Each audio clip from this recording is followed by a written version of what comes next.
J'ai décidé de présenter ma candidature à la direction générale du Fonds monétaire international. Il y a, en ce qui concerne ce que vous appelez l'affaire Tapie, une procédure d'enquête qui est en cours. Nous sommes dans une démocratie. Je tiens évidemment à ce que toutes ces questions soient clarifiées.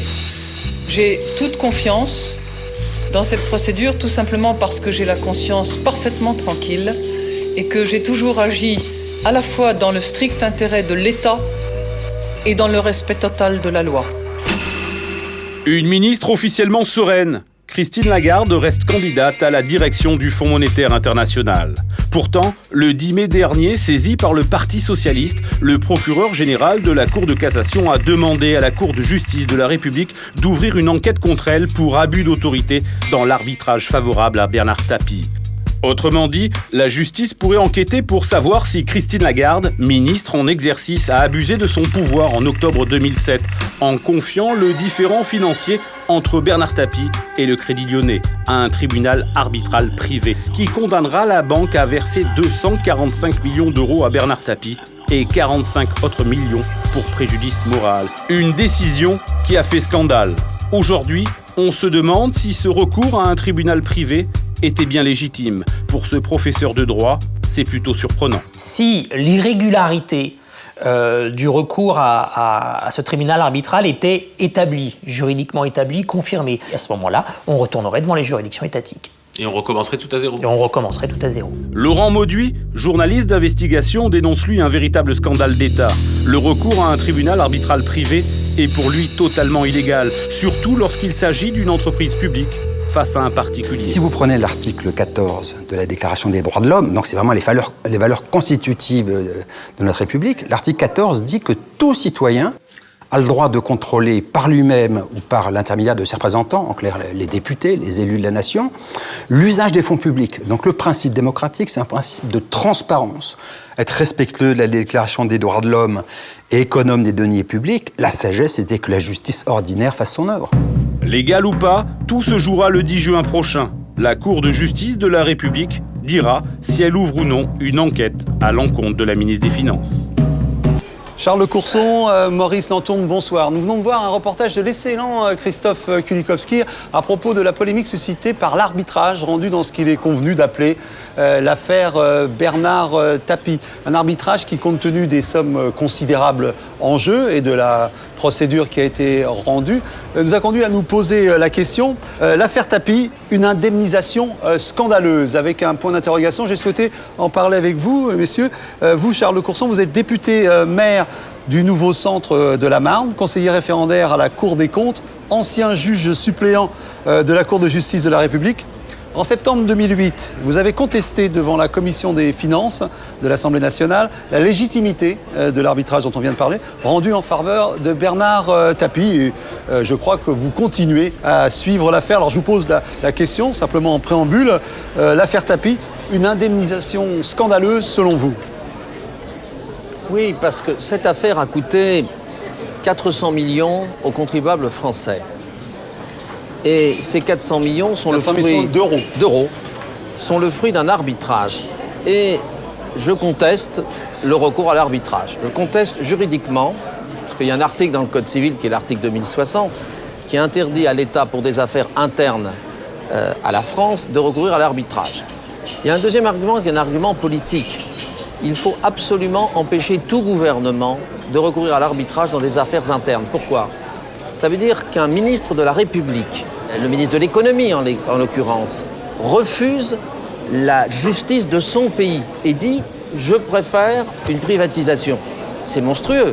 Et puis il y a une troisième raison, qui est que dans cette affaire en particulier, la décision de la justice arbitrale est scandaleuse parce que, elle a accordé 45 millions de préjudice moral. Là, je crois que vous entrez beaucoup en détail. Attendez, la troisième raison, c'est que ça a coûté plus cher que si on avait laissé la justice faire son devoir, c'est-à-dire de juger de ses affaires. Bien.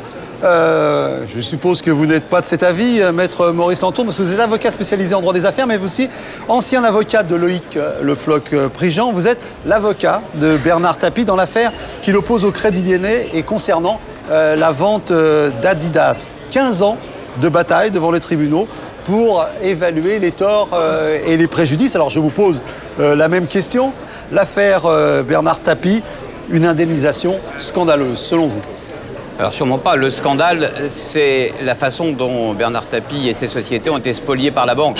Le vrai scandale, on l'oublie à l'origine, c'est qu'il a été trompé par sa banque et que la banque a encaissé plusieurs milliards de plus-value. On oublie totalement le départ. Soyons simples. Bernard Tapie donne par ses sociétés mandat à la banque SDBO, pas au Crédit Lyonnais d'ailleurs, à la SDBO, de vendre l'affaire Adidas. La banque annonce à Bernard Tapie qu'elle l'a vendu pour 2,085 millions de francs à un certain nombre de sociétés groupées autour de Robert Louis Dreyfus. Et Bernard Tapie apprend qu'en réalité, la banque a vendu à elle-même, à des sociétés de portage qu'elle contrôlait, l'affaire 2 milliards pour la revendre le jour même. 4 milliards à Robert Louis Dreyfus. Vente au double. Ensuite, elle refinance Robert Louis Dreyfus. On va à l'introduction en bourse et là, la banque reçoit encore 1 milliard de commissions. C'est la faute la plus grave qu'un mandataire puisse commettre. Aux États-Unis, on aurait retiré la licence de la banque. La banque aurait été radiée. Donc, par conséquent, il est normal qu'il ait obtenu réparation sur ce fondement. Et les montants alloués sont très faibles par rapport aux bénéfices encaissés par la banque. Monsieur, pourquoi l'État, pourquoi donc le contribuable, pourquoi nous devons in fine payer? Parce que le Crédit Lyonnais était propriété de l'État français, et c'est une de ses filiales qui a commis cela, et que l'État français, lorsqu'il a privatisé le Crédit Lyonnais, a récupéré l'ensemble de ses dettes, puisque le Crédit Lyonnais était en faillite. Bon. Et donc, on a isolé dans une structure de cantonnement, aux frais du contribuable, ça aura coûté 15 milliards. L'affaire Tapie, c'est qu'une affaire parmi les 15 milliards, c'est 400 millions dans les 15 milliards. C'est le fameux CDR, ouais, c'est le fameux CDR pour essayer de sauver d'une faillite le Crédit Lyonnais. Donc tout ceci a été fait aux frais du contribuable français. En réalité, c'est un des seuls clients dans les dossiers qu'avait à traiter le CDR qui a rapporté de l'argent au Crédit Lyonnais. Parce que si vous faites le calcul, y compris si vous prenez en compte les 400 millions qui lui ont été alloués, il avait rapporté 2 milliards. Et il avait rapporté encore plus à Dreyfus. Par conséquent, pour le contribuable français, globalement, l'affaire Tapie n'a rien coûté. Alors c'est un peu facile de dire. Mais ça n'a rien à voir avec l'affaire. Monsieur Tapie, mais comment on arrive en arbitrage? J'aimerais les étapes. Est-ce qu'il y a eu des raisons politiques? Est-ce qu'il y a eu des modifications dans l'organisation? C'est Madame Lagarde. Alors, si vous permettez. Elle a des raisons. Elle a expliqué des raisons. Je vais vous les donner, celles qu'elle a expliquées dans la commission des finances. Elle a dit, premièrement, ça risquait de coûter plus cher d'aller, de laisser la justice suivre son cours que de recourir à l'arbitrage. Argument qui ne tient pas. La Cour d'appel, dont l'arrêt avait été partiellement cassé par la Cour de cassation, avait accordé 1 euro de préjudice moral. L'arbitrage accorde 45 millions d'euros. Attendez, juste, monsieur de Courson, préjudice moral. Ça, c'est jamais. Vous n'êtes pas ministre, monsieur. Non, on m'a posé la question de savoir pourquoi on avait demandé l'arbitrage et pourquoi ce choix d'un tribunal arbitral. Donc j'explique. Nous étions à 15 ans de liquidation judiciaire, pratiquement. Nous avions encore 15 ans de liquidation personnelle. Sauf que j'avais 7 à 10 ans de procès. Que M. Tapie avait 67 ans, que les mandataires liquidateurs, qui étaient les véritables demandeurs à cette procédure, ne peuvent pas faire durer une liquidation pendant 20 ans, et qu'à un moment donné, ils ont dit « arrêtons, on va trouver une solution ». La seule possible pour regrouper toutes les procédures qui existaient était le tribunal arbitral, parce que les procès étaient à différents étages. Premièrement. Deuxièmement, vous parlez de la justice de droit commun, celle que vous préférez. On a gagné tous les procès devant la justice de droit commun. Et le préjudice moral, vous faites grand cas du préjudice moral, c'est quoi le préjudice moral? C'est 15 ans d'arrêt total d'activité. C'est-à-dire c'est un client qui non seulement on spolie, mais une fois qu'on l'a spolié, on le déclare, on le met en liquidation judiciaire, on dépose des plaintes contre lui, on le rend inéligible, parce que vous vous rappelez quand même qu'au départ, pourquoi on le met en liquidation? C'est pour le rendre inéligible et l'empêcher de se présenter à la mairie de Marseille. Là, au moins, on rejoint la politique et on gagne tous nos procès. Monsieur Lantourne, c'est pas à vous de vous substituer aux représentants légitimes du peuple français. Madame Lagarde a fait une faute. En recourant à l'arbitrage. Je regrette, le tribunal administratif lui a expliqué, expliqué que vous aviez tort. Mais attendez l'arrêt du Conseil d'État. En appel, vous avez perdu. Est-ce que je peux poser une question? Monsieur de Courson, je vais poser une autre question. Je vais vous donner une autre occasion de débattre, messieurs. Vous avez parlé de cette indemnité, ce préjudice moral, dont vous avez considéré qu'il était absolument exceptionnel, à la fois dans son indemnité, dans son montant. C'est-à-dire on est aux alentours de 45 millions. Il faut savoir 45 millions d'euros €, si c'est un préjudice moral, c'est non imposable, si j'ai bien compris. Absolument. Alors, est-ce qu'on est là dans une procédure exceptionnelle, dans un montant exceptionnel? Expliquez-nous. Voilà. Mais c'est Pour très les gens simple. qui nous écoutent. Les juridictions françaises ont-elles déjà prononcé un montant d'un préjudice moral de 45 millions? Jamais. Jamais.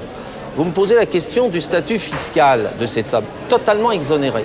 Et c'est pour ça que j'ai déposé un amendement, pour les avant limiter. d'ailleurs qu'il le touche, et qui a été rejeté sur ordre, une deuxième fois sur ordre. Vous avez et je proposé l'ai fait 200 000 passer €, c'est ça? La troisième fois, non, un seuil Ou de 1 1 million, million ouais. d'euros.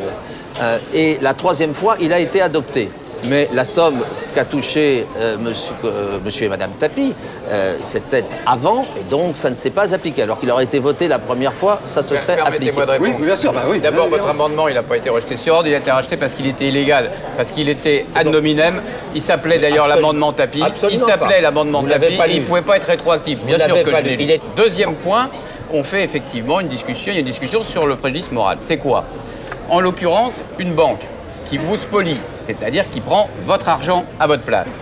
Ensuite, qui vous met en liquidation, parce que ça ne lui suffit pas de vous avoir pris l'argent, elle vous met en liquidation. Ensuite, elle C'est pas la banque qui vous met en liquidation. Si, c'est la banque. justice. C'est la banque. Enfin, Écoutez, c'est soyons sérieux, s'il n'y avait pas une dette c'est bancaire. décision des tribunaux. Non, mais enfin bon, arrêtez de m'interrompre. Il y avait un redressement judiciaire et la banque a contesté en disant non, ça ne suffit pas, le redressement, il faut une liquidation. Vous savez pourquoi? Parce que la liquidation, ça rend inéligible. Voilà, uniquement pour ça. Là où on en est, compte tenu de ce qui se passe autour de Madame Lagarde, quel est l'avenir de cette affaire? Si j'ai bien compris, les décisions qui ont été prises, on ne peut pas revenir. Les indemnités qui ont été décidées sont versées, mais on peut encore attaquer pour abus d'autorité un Non, ministre mais- qui aurait eu recours à ce... Il n'y a aucun Attendez. Non, mais je vous pose la question. C'est là où, est-ce que c'est là où on en est? Mais c'est affligeant. à la justice, Mais c'est affligeant, enfin. monsieur. Non, mais où est-ce qu'on en est alors? Peut-on poursuivre Madame Lagarde Monsieur- en abus d'autorité? Attendez. Quelle est votre réponse? Attendez, c'est pas votre problème. Le Mais premier, je vous pose la premier question, j'ai le droit de vous recours, la poser. il y a un recours devant le posez-lui la Conseil question. d'État. Je vais d'abord savoir Il y a un essayer recours d'écouter Monsieur devant le Courson. Conseil d'État, à l'origine duquel je me trouve, qui pose le avez problème perdu en de première instance principe. et en appel. Mais attendez le Conseil d'État, qui pose le problème, est-ce que oui ou non, on a le droit de recourir à l'arbitrage? Bon, moi, je me bats là-dessus parce que c'est une question. Donc là, on de principe. attend une décision du Vous Conseil d'État. avez un deuxième recours de 9 collègues socialistes devant la Cour de justice de la République. Je ne suis pas la Cour co-signataire de réservée au ce ministre, recours. oui. À la justice de la CGR Troisième point. d'instruire et de... Ne préjugeons pas de cela. Vous n'êtes pas juge à la Cour de justice. Monsieur je le Courson, suis. poursuivez votre démonstration. Et il y a un Vous troisième laissez terminer, et Monsieur Lanton, je vous promets, je vous qui donnerai est la la parole Cour pour des conclure. comptes qui a demandé la saisine de la Cour de discipline budgétaire sur 2 personnes qui sont les présidents des structures de cantonnement, pour faire simple. Bon, mais ça ne concerne pas directement Madame Lagarde. Voilà, Madame Lagarde est une femme que j'apprécie, qui est une femme de qualité. Pour moi, elle a fait un acte illégal. Ça peut arriver à un ministre. Eh bien, qu'on s'en explique devant le Conseil d'État. Le Conseil d'État tranchera. C'est ni Monsieur Lantourne, ni moi-même qui trancherons Voilà, et Monsieur cela, Lanton, mais des vous avez, juges indépendants. Là, vous avez fait le point sur l'état de l'affaire et ce que l'on doit attendre encore de la procédure légale. Monsieur, je vous demande de conclure en ce qui vous concerne sur cette affaire. La Qu'est-ce que vous conclusion- attendez de la suite judiciaire de cette Je affaire? pense que c'est absurde et c'est tout à fait dommageable la procédure qui est en cours. Mais ce qui compte pour moi, ce qu'il faut retenir, c'est qu'on parle des contribuables. Or, Bernard Tapie a rapporté plus aux contribuables qu'il en a coûté dans cette affaire. Cette affaire a rapporté plus aux Lyonnais que la condamnation, beaucoup plus, plusieurs milliards. Et pour Messieurs, conclure, je voulais vous oui. féliciter pour votre émission et regretter qu'elle se termine. Voilà, mais il n'y aura puisque pas j'ai appris d'arbitrage, ça. vous savez, Mais, dans ce domaine, il n'y a je pas ne doute, d'arbitrage. mais je ne doute pas que vous aussi vous rebondirez. Messieurs, en tout cas, je vous remercie. J'espère que le contribuable qui était devant son écran a les idées un petit peu plus claires. Nous verrons ça plus tard. En tout cas, merci. Et puis, Et je nous ne suivrons. désespère pas un jour de faire annuler cet arbitrage. D'accord, très bien.